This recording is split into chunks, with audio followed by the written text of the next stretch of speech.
My name is Apondi, Nyang'aya, and my main job is housewife or homemaker, whatever you might want to call it.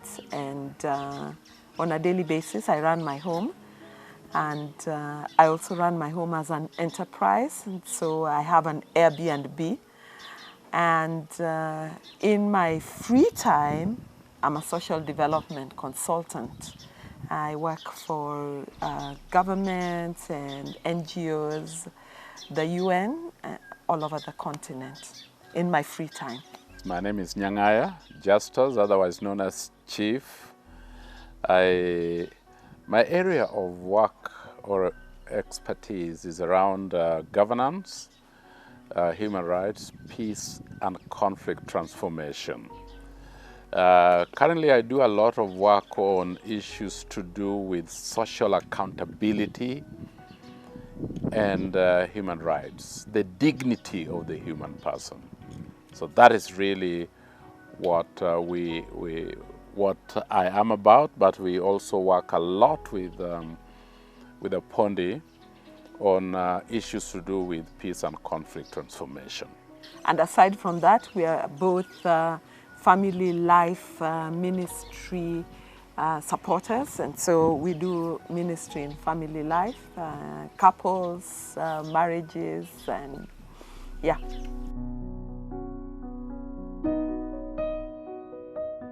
The first time I laid my eyes on her was in college. We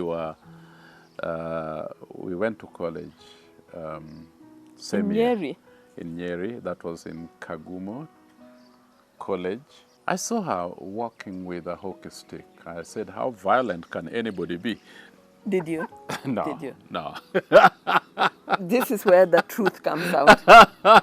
So now, just say it. So, she was going to what we call the upper field to play hockey. That was in 1982. 1982. Yes. And I said, this is somebody that I think I might want to own one day. Why? I mean, she was really active.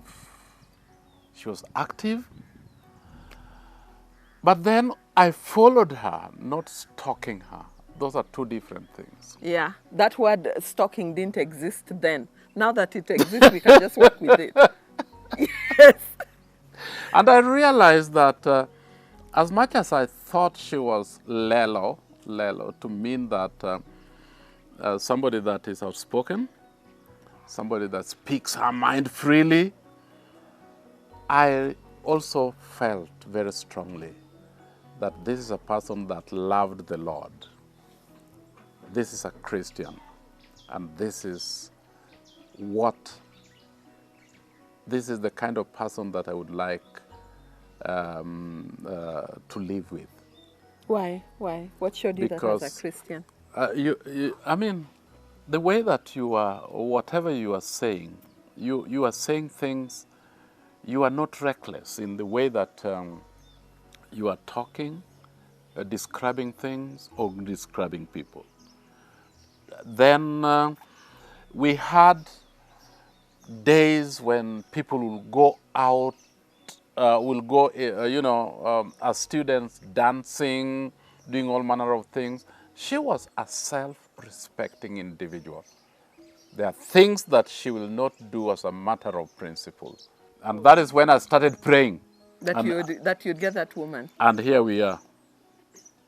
The Lord answers prayers. You know, this story is going to be so skewed, because I met him in college, and I liked him, but not immediately, because he did hang out with some of his village mates who I had very little respect for.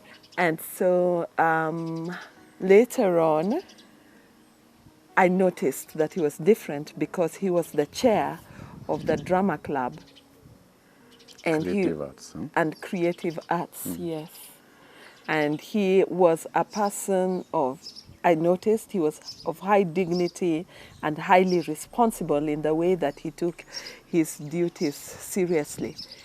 He didn't turn his attention on me first like he might be thinking. I turned my attention on him first. Oh, really? Yes.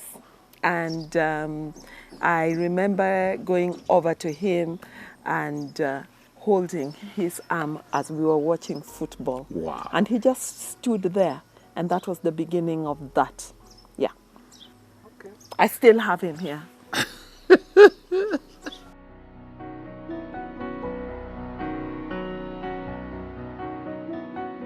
When We spent all weekends together because we were teachers. We were teachers. By the time we were getting married, we had graduated from college, but we were living in two different parts. And she was teaching in a school called Nyabisawa Girls High School. And I was teaching in a school known as Nyabondo Boys High School that was on Nyabondo Plateau. Yeah. The distance between the schools was like about 100 or 80 kilometers. Yeah, yes. And we organized our lessons in such a way that Fridays we'll be together. And Monday we didn't have lessons either. And Monday we made sure that we didn't have afternoon lessons on Friday or Monday morning lessons. Yes. So we decided that this traveling was going to be a bit, it was enjoyable because you are looking forward to having time together. And so we decided that we'll get married. And how did we decide? You see, now that's young people want to know the detail of how did you kneel down and how did you hand over a ring. A man does not kneel down. And it's you just look at the young lady's eyes and say, I love you too much. I want to spend the rest of my days with you. Will you marry me? Yeah. And I said yes. But why did I say yes? Because I was worried. I wasn't ready to get married yet. But I was scared that somebody else might take him. And you proposed at that particular time. Were you ready to get married? I don't know if anybody is ever ready to get married. I think for me what worked is that this is the right person to spend time with and to spend the rest of my life with. What is it that you put out there in terms of getting ready for marriage? For us, we were not going to do this big public wedding. We knew that we loved each other. That was enough. And we knew that we wanted to be together with each other. That was enough.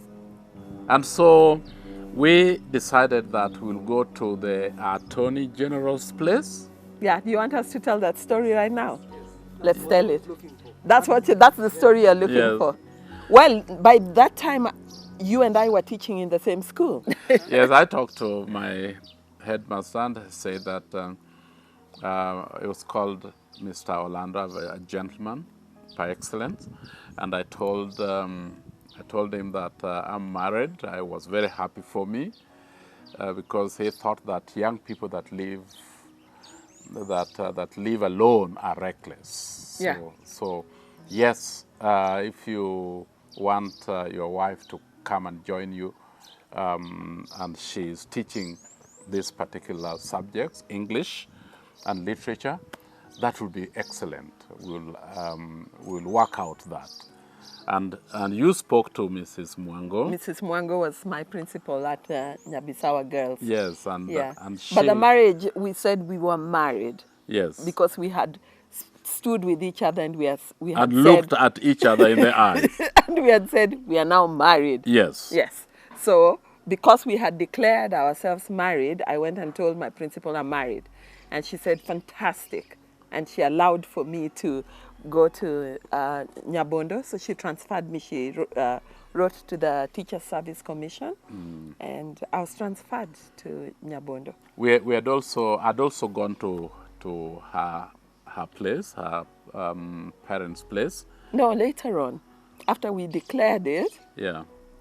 Then we. you then told my parents that Yeah. you are coming with your family. Yes. Yes, because they had met you and they knew you anyway, and they liked you. Yes. My parents liked you. Yes. Yes. You went to Jamhuri High I School. went to Jamhuri High School. That's where Apondi's parents lived, and I went with dowry, and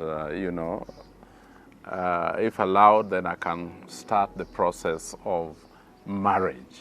You went with your uncles. I went and with your my brothers. my uncle and my brothers just to speak for me and on my behalf.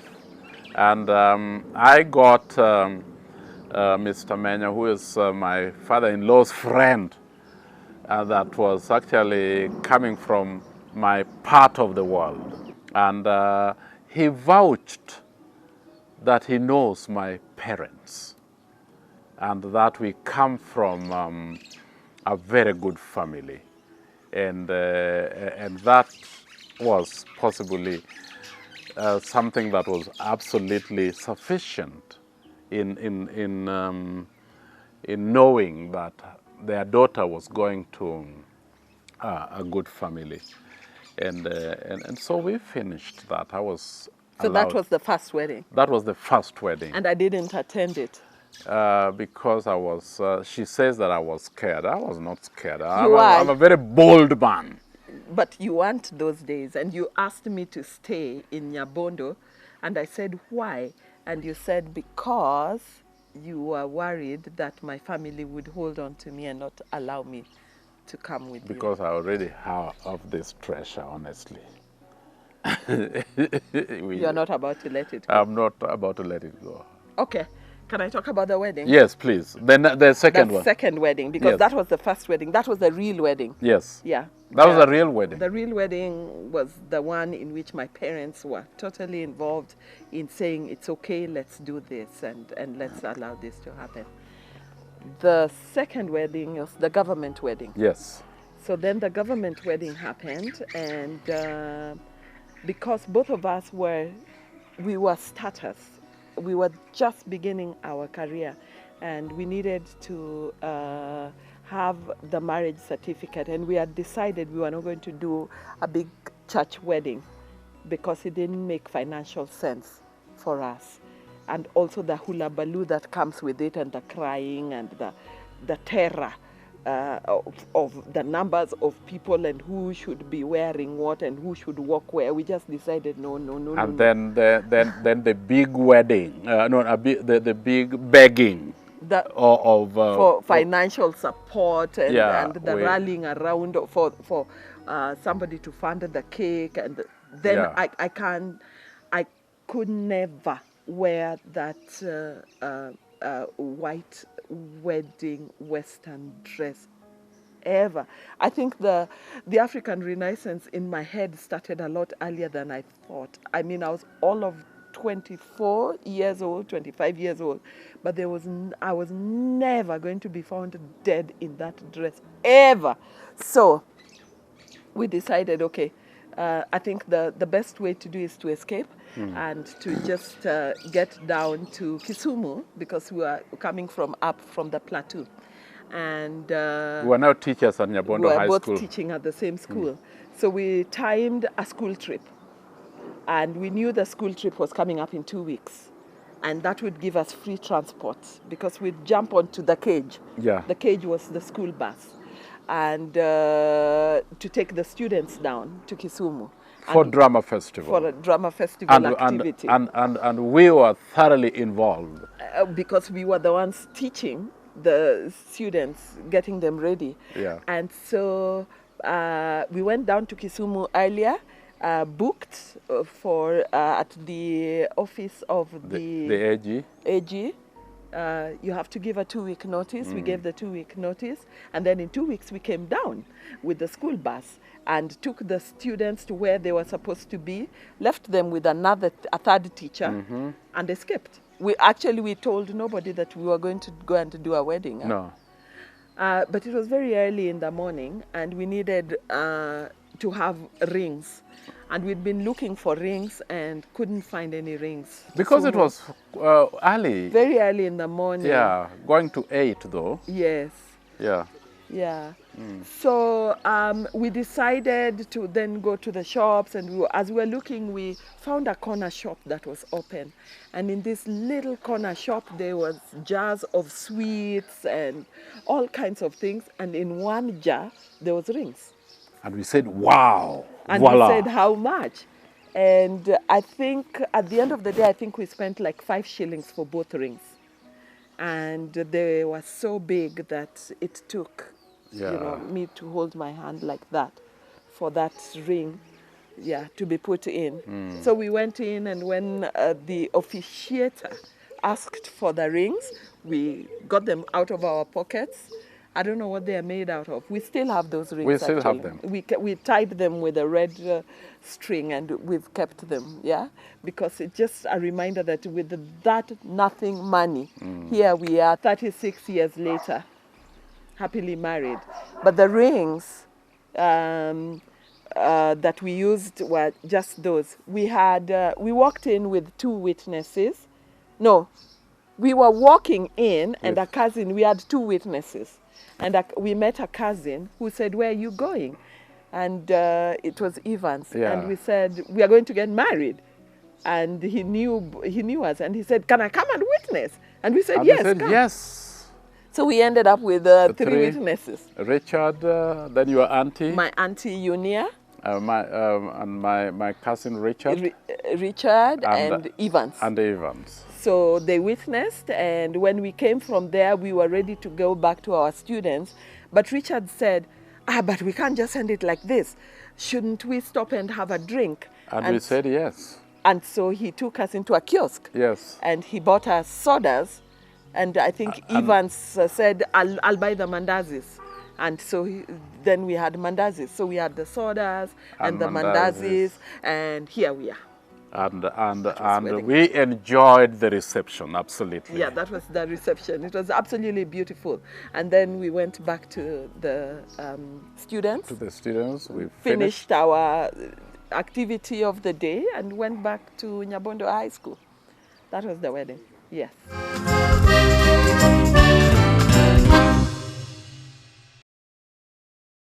In marriage, there will always be conflict. There will always be a fight.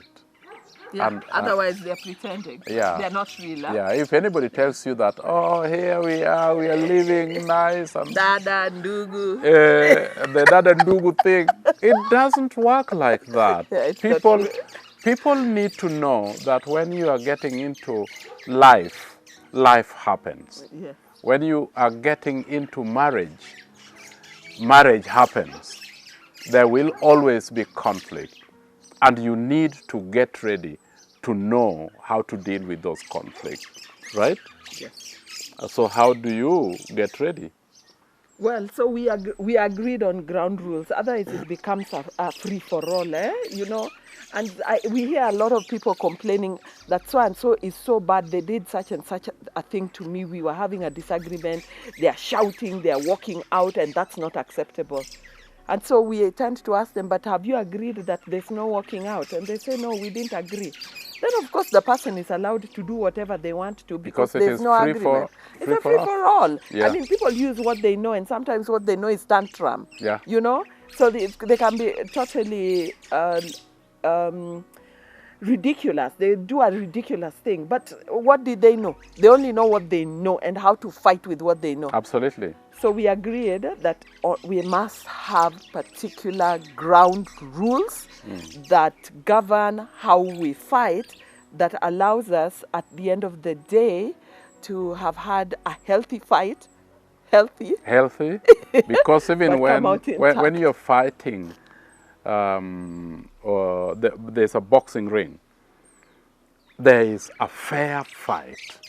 Yeah, there are rules. There are rules around Yeah, that. you can't just be kicking somebody in wrong places. Yeah. Yeah. Yes. So we said that here we need to, you cannot walk away from a fight. That's one of our rules. So I think we'll give you 3. Yeah. Yeah. And But unless the essence is you must have rules. unless you are tired with this, you are thinking that, can we take a break? So you have to ask politely and say, I can't have this conversation right now. And that has to be honored. Yeah. This person can't have the conversation for whatever reason. Yeah. I can't have the conversation. This is not a good time. Absolutely. So you let them not have the conversation at that particular time. Absolutely correct. But you can't just walk away. That's one of our rules. Yeah. Another of our rules is we must start the fight with an acknowledgement of love and honor. So I must say, I love you. And I honor you. And I honor you. Yeah. Yeah. But let's fight. Yeah, let's get into the ring. But you are now fighting with somebody that you love. Yeah. And somebody that you honor. Yes. And somebody that that respects you Yes. and loves you. Yes. That way, the fight is not going to be ugly. Yes. It is going to be decent. Yeah. Yes. A third rule is You are in the ring. you are in the ring, you're fighting, the fight is going on, and then somebody says a particularly nasty thing. And sometimes that thing, I mean, it basically stops the fight. And we call it the scorpion. Scorpion, you've just thrown in something that has nothing even to do with this fight. We are fighting over, you're bringing in 10 friends without telling me in advance and expecting me to provide an amazing meal and to be looking glamorous, and the house also needs to be looking clean. You want all that without having given me a warning, and I'm like, Jarating, please. Yeah, I mean, really. And so we are arguing about that whole thing. And you're telling me, oh, maybe it's because you don't like my friends. And so we are going on about it. You're selfish. And then you suddenly say,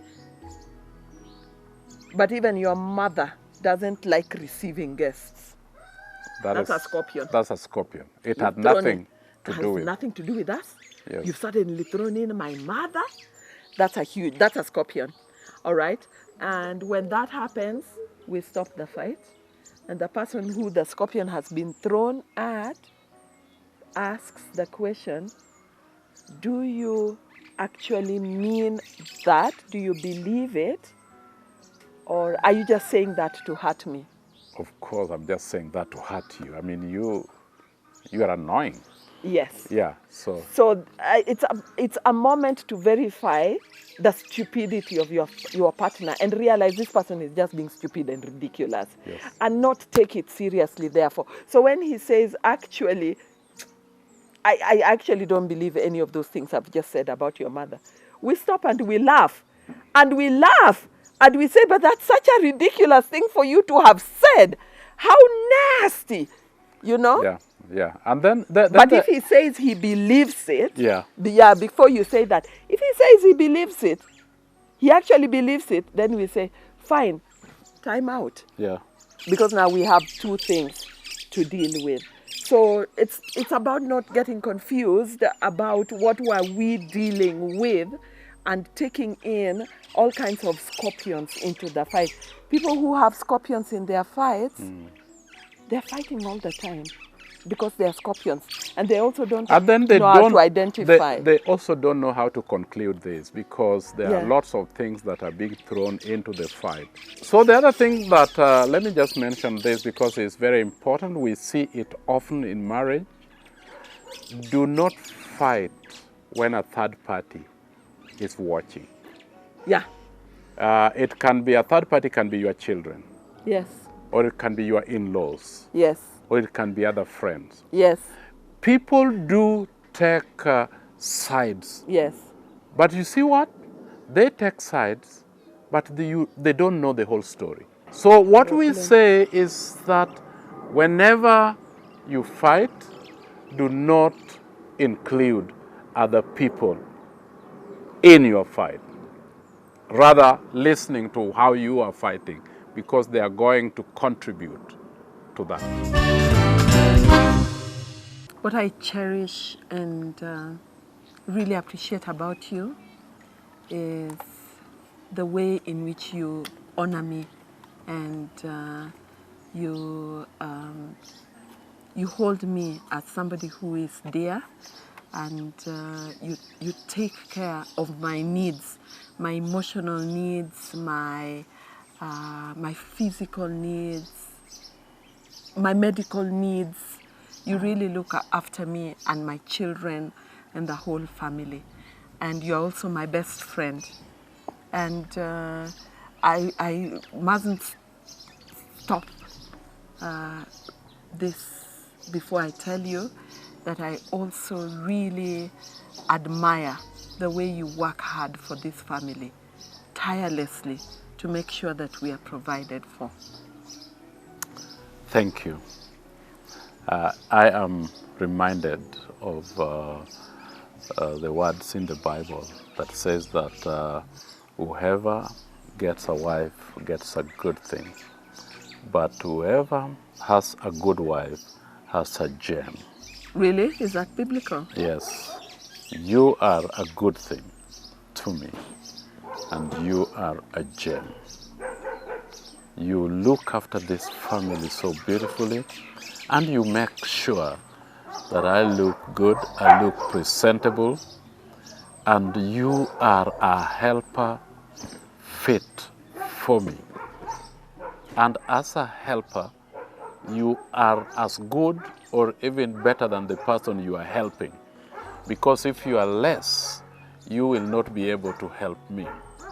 And you have learned and acquired skills of a good helper, that you are even better than me in a lot of things, so that you can help me better. I love you. I love you, baby. Love you. Thank you. Mm-hmm.